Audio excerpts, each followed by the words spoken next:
Okay, we're having a little preview of a new product that Atlantic Firearms is offering.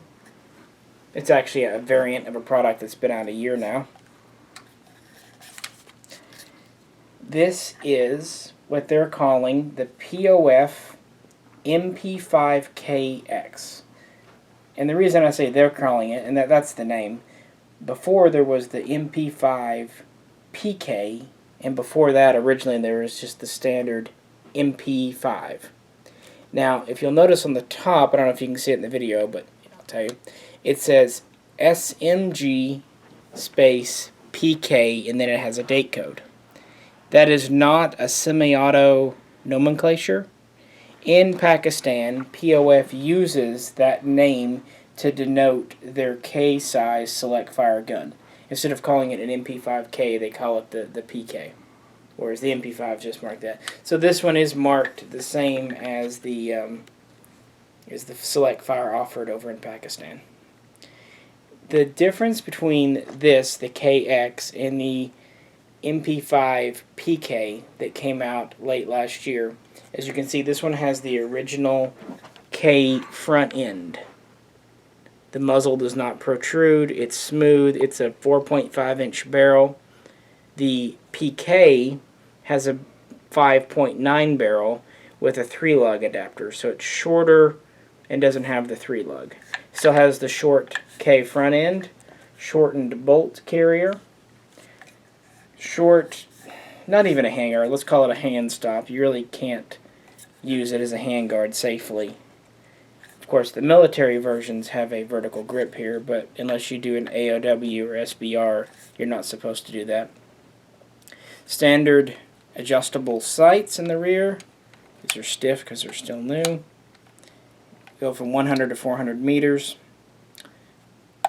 Steel lower, much like the previous POFs. This does have the push pin here, and it is hinged. I'm pushing it out, you can see it coming out. So it's not a clip and pin, it's actually a push pin. This hinges down. Has an A1 style cap, which the original MP5K and the MP5A1 both use, with a swivel made of polymer. This is a reverse stretch, which the PK was as well. What that essentially means, the original HK MP5K was shortened in the back by about ½ an inch. That meant it took a different style of end cap or buttstock that had a pin on the bottom and a pin on the top, and it was actually recessed into the receiver. It meant there was a shorter travel with a shorter bolt. It definitely made the gun more compact, but it meant it had to have its own not only buttstock cap units but also lower housing. Because this one's a reverse stretch, it takes standard MP5 type end pieces, which is great because there's a plethora of stocks out there. It takes also standard MP5 lowers, so you could put a polymer or a navy style, an ambidextrous, whatever you want on this. And since this is a push and pin lower, it will actually take a full auto type lower frame instead of the shelf types that you see on all other MP5 clones at this time. It comes with 2 of these short 15-round POF magazines and 2 30-round standards. As you can see, the mag fits well, goes in well with minimal play, which is fine. No side to side to speak of, and only minor front to back, but that's to be expected with this type. Comes in and out, fits very securely. Has the paddle mag release, as you saw me use. Has the side release as a secondary, which unless you have giant fingers is hard to reach.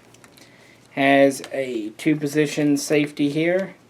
Unlike the early MP5s, this one moves very easily. Not too easily, but easy enough that you can slip it on and off without worry. So it seems like they've corrected the issue.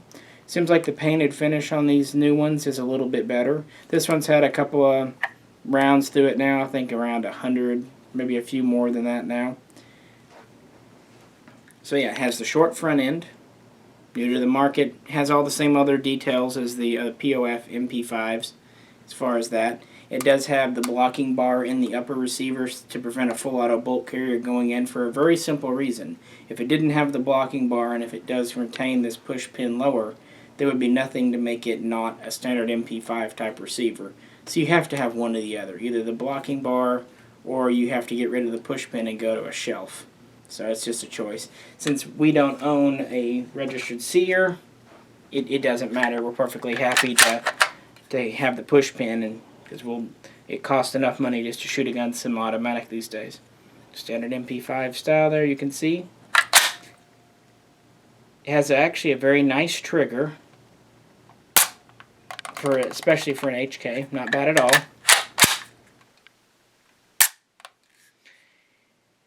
We have shot it.